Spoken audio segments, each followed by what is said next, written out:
อริหะเตาสัมมาสัมพุทธัสสะนะโมตัสสะภะคะวะเตาอริหะเตาสัมมาสัมพุทธัสสะนะโมตัสสะภะคะวะเตา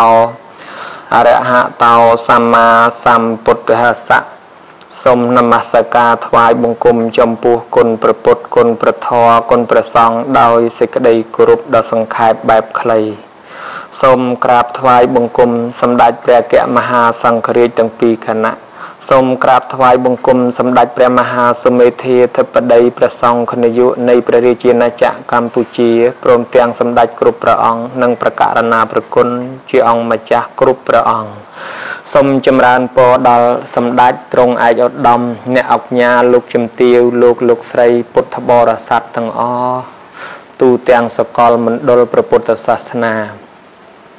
ទូលព្រះបង្គំខ្ញុំប្រកាសណាអាត្មាភាពសូមព្រះរាជាអនុញ្ញាត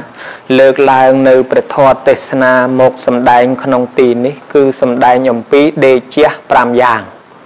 ពាក្យថាដេជះមានន័យថាអំណាចភាពអង្អាចភាពខ្លាំងពូកែដោយដែលយើងធ្លាប់ឮពាក្យថាដេជូនឹងហើយគឺជាពាក្យមកពីពាក្យថាដេជះ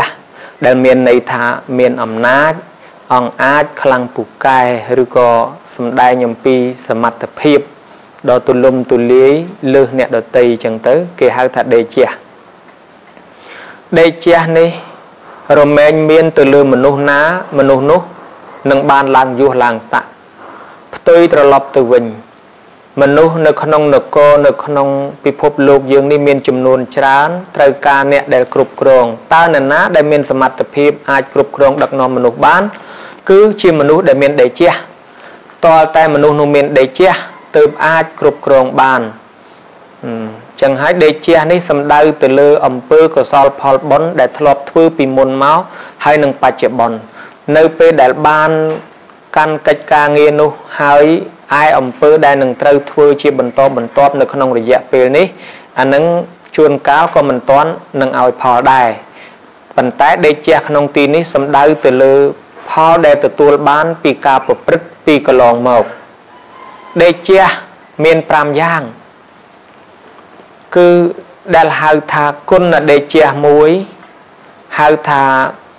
សីលដេជះ1ហៅថាបញ្ញាដេជះ1ហៅថាធម្មដេជះ1ហៅថាបញ្ញដេជះ1នឹងបកស្រាយទុកសីលដេជះខាងក្រោយទី1គឺនិយាយពីគុណដេជះកើតឡើងដោយសារអ្នកដែលមានគុណធម៌មនុស្សនៅក្នុងភូមិស្រុកមួយបើសិនជាមនុស្សណាម្នាក់ជាអ្នកធ្វើល្អ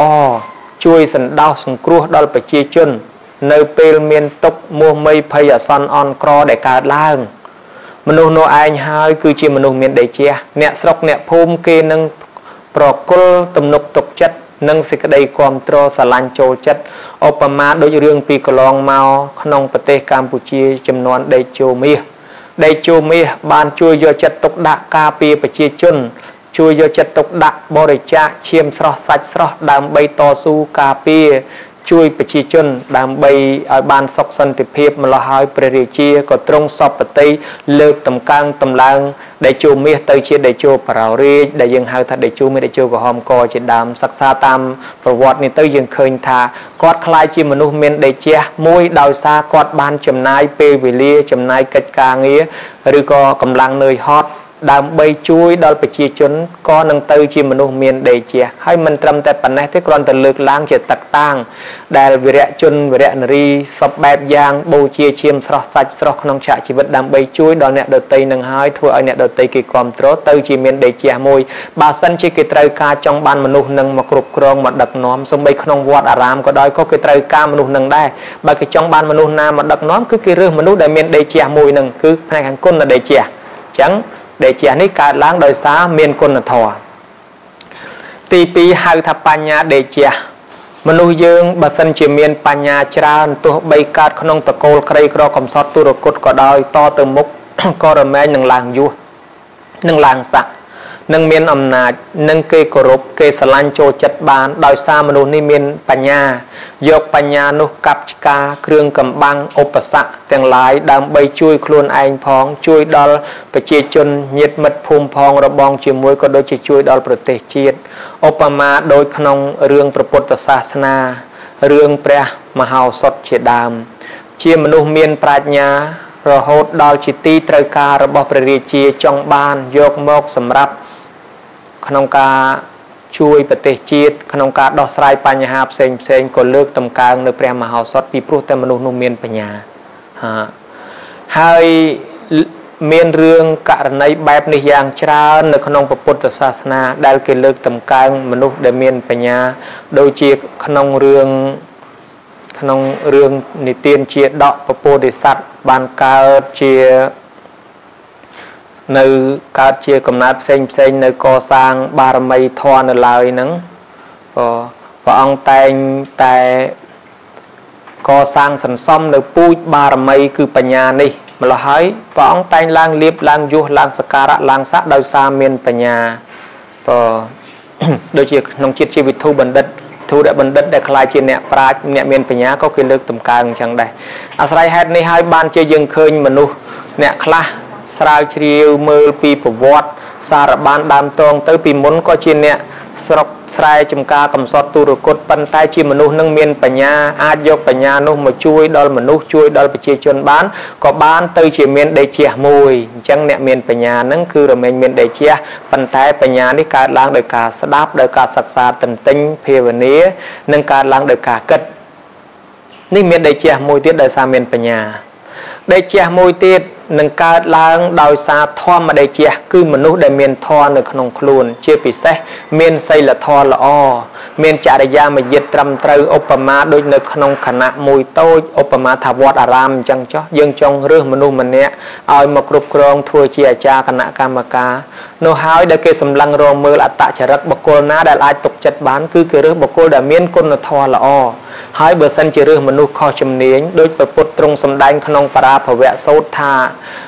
bờ tăng say nè lên xẹt chơi rư say tăng lai tăng bờ nốt đại chi nè lên xẹt chơi đôi nó hai nốt tăng óc nôm ở viên ní cứ pro tăng mà nốt kho nâng viên ní thưa ai bắt bong ở tệ thể chôn bắt bong kê mua cật tử dú rư bằng cá tới chỉ cá lôi mọi vô trọp sầm bắt nơi khung ong gặp hiệp nông crom hồn chỉ đàm đôi này hai cá để rư nơi tạ chỉ rất mê giết con là thò ní chỉ cá bờ pây nè chẳng nè để miên thò nơi khung khuôn Obama đôi chỉ bờ sòng bị đám chỉ côn nè sọc chỉ côn nè sai cài phụ cài là bắp cầm sót tu rồi cốt nơi không prey giang na có đói bàn tay lốp ban ốp rum khuôn một buh một riêng cổ rụp bát để bát thò bên đấy ra xong nó có tới chỉ miền đề chè cái cổ rụp cái lơ tầm can tầm lang vô xạ rồi hốt đo anh nụ côn mê côn rồi có sầm đạch và xong cái chè đàm này hai cái hai thà thoát mà đề chè mùi tiết tí buôn lục hai thà po nhà đề chè po nhà đề chè sầm đai từ lơ mà nụ để miền bon bị thò mà chè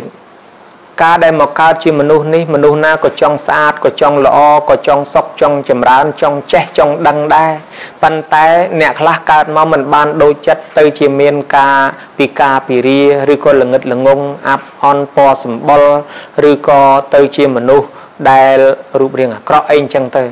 chẳng hết ấy có cá lang mình đôi kia thàn đấy cứ để chia nẹt nom bằng cá màu trong po nẹt để miên để chia cứ bon để nom ở bằng cá màu rồi men cá không tờ cồn phồng phú tờ cồn priêm tờ cồn đạch tờ cồn niệm ơn mình trai rồi có cá không tờ cồn na đói có pan để chia nâng cầm nót mình nâng ở làng liếp làng du làng sạ đôi xa tại dương ban thưa bon pi kháng đào máu bon để cá để chia này kháng cứ cá group bô chia trong po bột đại miền Việt Bà Lây tháp bút tháp bô chia mà hà đề chu cả group bô chia bút mua thá miền mua thá co sang nơi đề chia chẳng hai ban chia cả sắc xa bút ở sa na tới dương khơi miền ai đom lục chùm tiêu rồi có nẹt đại miền smart tập hiệp miền mục miền mót châu chất nom khnia co sang vót co sang bútรูป chỉ cả bô chia chùm bút ở sa na đào dung từ tam chùm nưa tha bút bô chia mà hà đề chu bô chia bút nó mới miền đề chia luôn đại ban một sọt ngày đôi xa cả bô chia bị môn mà đái mà là hỏi chỉ cả sang nơi bon của sao tham mấy chỉ bận to từ tiệp ní cái hai tha po nhà đề chia ai mùi tiết xây là đề chia chỉ ti pram cứ ដែលជាកើតឡើងដោយមនុស្សនឹងមានសិល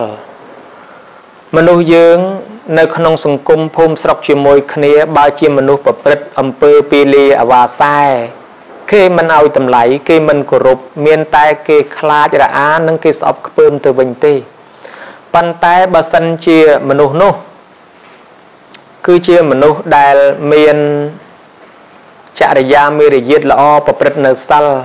មិនប៉ះពៀបៀតបៀនទ្រព្យសម្បត្តិអ្នកដទៃមិនធ្វើឲ្យអ្នកដទៃរងនឹងការភ័យខ្លាច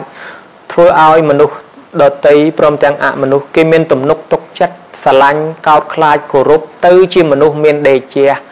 ឧបមានៅក្នុងពុទ្ធសាសនាដូចជាលោកយាយលោកតាជីដូនជីដែលគាត់ខំលះបង់នៅរូបរាងកាយគាត់មកប្រតិបត្តិជាអ្នករសាសិល5ចាំសិល8ហើយគាត់មិនទៅប្រព្រឹត្តអំពើដែលនាំឲ្យបង្កើតបង្កទៅជាគ្រោះថ្នាក់ដល់សង្គមឬក៏បៀតបៀនដល់សេចក្តីសុខនិងវឌ្ឍនភាពរបស់មនុស្សនៅក្នុងសង្គមទេគាត់នឹងទៅជាមនុស្សដែលគេស្រឡាញ់គេគោរពគេរាប់អានតាមពិតគាត់ធ្លាប់មានបុណ្យពិសោធន៍អស់ហើយឬក៏គាត់ធ្លាប់ឆ្លងកាត់សង្គ្រាមធ្លាប់ឆ្លងកាត់ធ្វើអំពើអាក្រក់បាណាតិបាតអីយ៉ាងណាក៏គាត់ធ្លាប់ដែរប៉ុន្តែគាត់ត្រូវបានលះបង់ចោលប្រែរូបរាងកាយរបស់គាត់មកប្រព្រឹត្តធម៌ល្អត្រឹមត្រូវកាន់សិលអញ្ចឹងទៅជាមនុស្សគេគោរពគេខ្លាចគេកោតក្រែងគេស្រឡាញ់ចូលចិត្តគេលើកតម្កើងគាត់រហូតដល់គេលើកដៃសាពះលើកដៃថ្វាយបង្គំជូនជារបស់នេះរបស់នោះដោយសារគាត់មានសីលដេជះគឺមានសិលនៅក្នុងខ្លួនបើយើងនិយាយទៅតាមផ្លូវពុទ្ធសាសនាឲ្យលើសនឹងបន្តិចទៅសូម្បីតែអមនុស្សឬក៏ទេវតាដែលមានសិលតិចជាងគាត់ហ្នឹងក៏គេគោរពកោតខ្លាចគាត់ដែរគាត់ធ្វើដំណើរតាមផ្លូវមានដើមឈើមានខ្លោងទ្វារមានពពួកទេវតាអមនុស្សដែលជ្រកោននៅហ្នឹងក៏ពពួកទេវតាពពួកអមនុស្សទាំងនោះសិលទៀបជាងក៏មិនហ៊ាននៅពីលើគាត់ដែររមែងចោះចេញ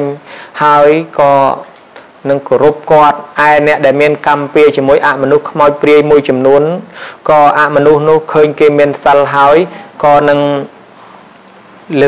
លើកលែងយកកម្មលែងយកពៀលែងយកទោសធ្វើឲ្យមនុស្សនឹងឯងរស់នៅបានសុខស្រួលដោយសារមានសិលអញ្ចឹងមនុស្សនេះគេមិនបៀតបៀនគេគោរពគេកោតខ្លាចដោយសារគាត់មានសិលបានហៅថាសីលដេជះ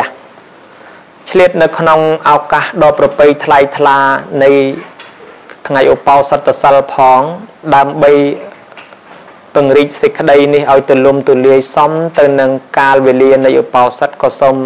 រំគាយសេចក្តីត្រង់សិលនេះបន្ថែមទៀតសាធវោអស់លោកនៅសាធុសពបរោះប្រុសស្រីផងទាំងឡាយ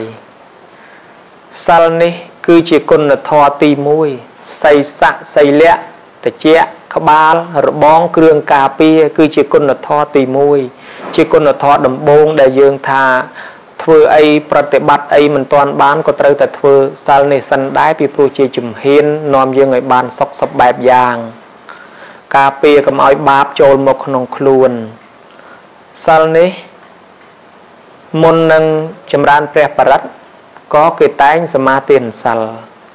មុននឹងវេចង្ហាន់ប្រគេនប្រសងឬធ្វើកិច្ចបុណ្យអ្វីឯណានីមួយក៏ត្រូវសមាទានសិលមុននឹងបាំងស្គលក៏សមាទានសិលអ្នកដែលត្រូវធ្វើវិបស្សនាសមាធិកម្មដ្ឋានក៏ត្រូវសមាទានសិលសិនដែរ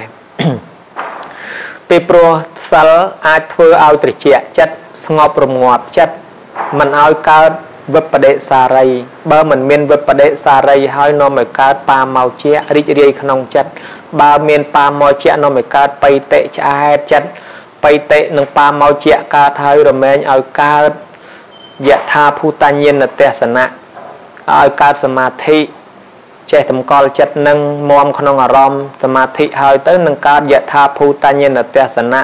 ពិចារណាឃើញជុំវិញខ្លួនរបស់ទៀងមិនទៀងរបស់កើតរលត់យ៉ាងណាម្ល៉េះហើយក៏កើតចិត្តពិចារណាឲ្យកើតនិព្វិទាសេចក្តីនឿយណាយព្រមទាំងវិរិយកៈនឹងរួចចាកប្រះចាកអំពីអំពើអាក្រក់សេចក្តីតម្រេកឬក៏អំពើដែលនាំឲ្យវិនាសទាំងឡាយនោះនៅពេលដែលមាននិព្វិទាមានប្រះចាកនៅសេចក្តីតម្រេកវិរិយកៈរួចស្រឡះចាក់នាំឲ្យកើតវិមុតតិគឺការរួចដាច់តែម្ដងបានជាការលះបង់ទៅវិមុតតិ ហើយវិមុតតិនឹងក៏មានប្រយោជន៍ឲ្យកើតវិមុតញ្ញាណទស្សនៈអាចឲ្យមើលឃើញដឹងនៅអ្វីសពបែបយ៉ាងជាហេតុនាំទុកនាំសុខនាំចម្រុងនាំចម្រើនពិចារណាតាមផ្លូវនឹងទៅរហូតបានដល់អនុបាទាបរិនិព្វាននឹងអាចឈានទៅដល់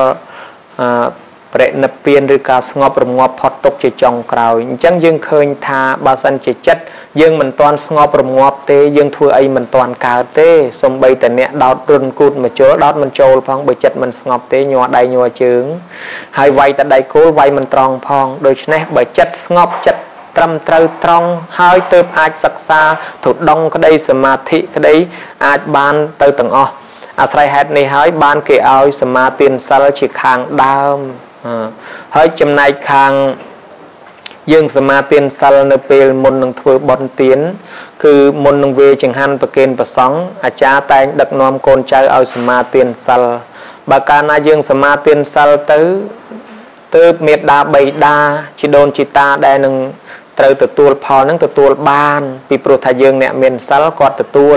ហើយបើសិនជាយើងអត់សិលគាត់មិនត្រេកអរបើមិនត្រេកអរវាមិនគ្រប់អង្គនៃការតេខេណានុបទាននោះព្រោះអង្គនៃតេខេណានុបទាននោះទី1គឺយើងបានចូលប្រគេនផ្ទាល់ទី2គឺយើងឧទ្ទិសឯទី3គឺគាត់ទទួលអនុមោទនាត្រេកអរប៉ុន្តែគាត់នឹងត្រេកអរបានចំពោះតែយើងមានសិល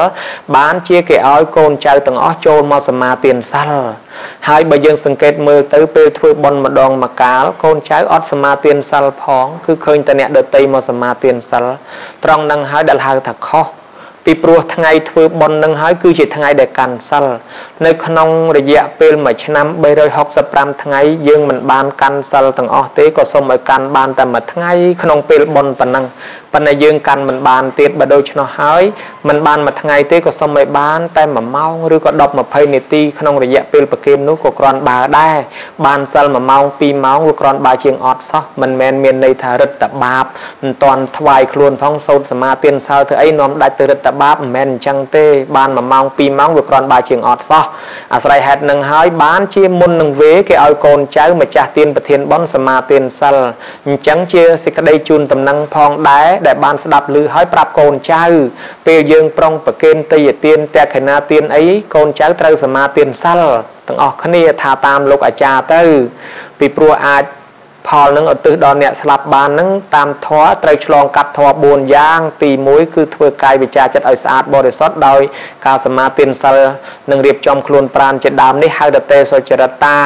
ហើយទី2ទៀតសោតសព្រិខារាំងមានគ្រឿងបរិខាមកទី3តាំងចិត្តនឹកដល់មេត្តាបិតាទី4យើងបានប្រគេនផ្ទាល់ដៃឆ្លងកាត់ធម៌4នេះទើបអាចឧទ្ទិសទៅបានហើយតែយើងអត់សិលអត់អាចទេអាស្រ័យហេតុនឹងហើយបានជាមុននឹងបាំងស្គលមុននឹងចម្រើនព្រះបរិត្តនឹងវេឲ្យសមាទានសិលមួយទៀតការសមាទានសិលនេះគឺអាយុជីវិតរបស់យើងវាមិនទៀងនឹងត្រូវស្លាប់ពេលណាមួយបើសិនជាយើងមានសិលនឹងតាមជំនឿក្នុងពុទ្ធសាសនានេះនឹងអាចឲ្យយើងកើតជាមនុស្សនឹងអាចឲ្យកើតជាទេវតាវិញបានដូចជានាយសំពៅទាំង700នាក់ទៅជួញប្រែតាមសំពៅក៏ចៃដន្យទឹកវាលិចសំពៅហើយមិនអាចរកអីចុកបានទឹកហូរចូលសំពៅមនុស្សកំពុងតែភ័យខ្លាចណាស់ពពោធិសត្វលោកនៅគង់ក្នុងនោះដែរលោកអត់ភ័យសោះពីព្រោះលោកមានសិលជាទីពឹងម្ល៉េះហើយអ្នកទាំងអស់ក៏សួរថាម៉េចក៏ណែឯងមិនភ័យថាខ្ញុំមិនភ័យព្រោះខ្ញុំមានសិលហើយខ្ញុំស្លាប់ពេលណាក៏បានដែរដោយយល់យកថាតែស្លាប់ទៅនឹងកើតជាមនុស្សទេវតាវិញតាហើយដូច្នេះអ្នកទាំងអស់គ្នាក៏សុំសមាទានសិលតទៅបានពពោធិសត្វឲ្យសិលរហូតចប់ចែកជា7ក្រុមឲ្យសិលចប់ទឹកលិចស្លាប់ទាំងអស់គ្នាមុននឹងស្លាប់ទៅបរោះជាពពោធិសត្វបានប្រាប់ថាអ្នកទាំងអស់គ្នា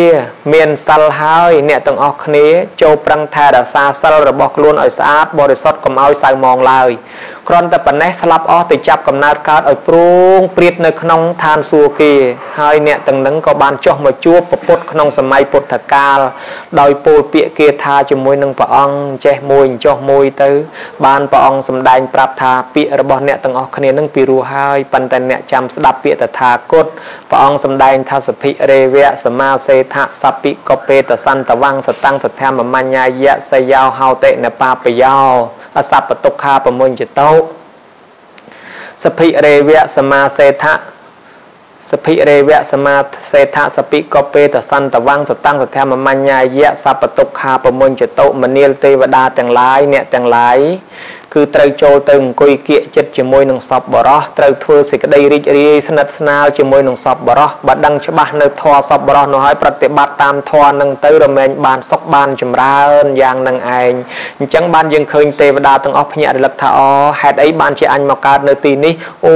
គ្រាន់តែរៀបស្លាប់បានសមាទានសិលតែប៉ុណ្ណោះបើដូច្នេះហើយបានជាជីវិតយើងវាមិនទៀងអញ្ចឹងយ៉ាងហោចណាស់ក៏បានសមាទានសិលម្ដងអីអញ្ចឹងដែរពីរដងម្ដងអីចឹងមុននឹងស្លាប់ទៅវាគ្រាន់បើជាងអត់សោះបានជាវាមានប្រវត្តិការសមាទានសិលនឹងមុនពេលព្រះអង្គមុនពេលវេចង្ហាន់ឬក៏មុនពេលធ្វើបុណ្យទានផ្សេងមាននិមន្តប្រសងចម្រើនព្រះបរិត្តជាដើមហើយនិយាយនិទានពីចៅទាំង500ដែលគេត្រូវយកទៅសម្លាប់ព្រះមោគលានអាណិតចៅណាគ្នាធ្វើអំពើអាក្រក់ទៅហើយចង់ឲ្យគ្នាជាប់បុណ្យកុសលខ្លះក៏ទៅសុំអនុញ្ញាតឲ្យសិលចៅនឹងបន្តិច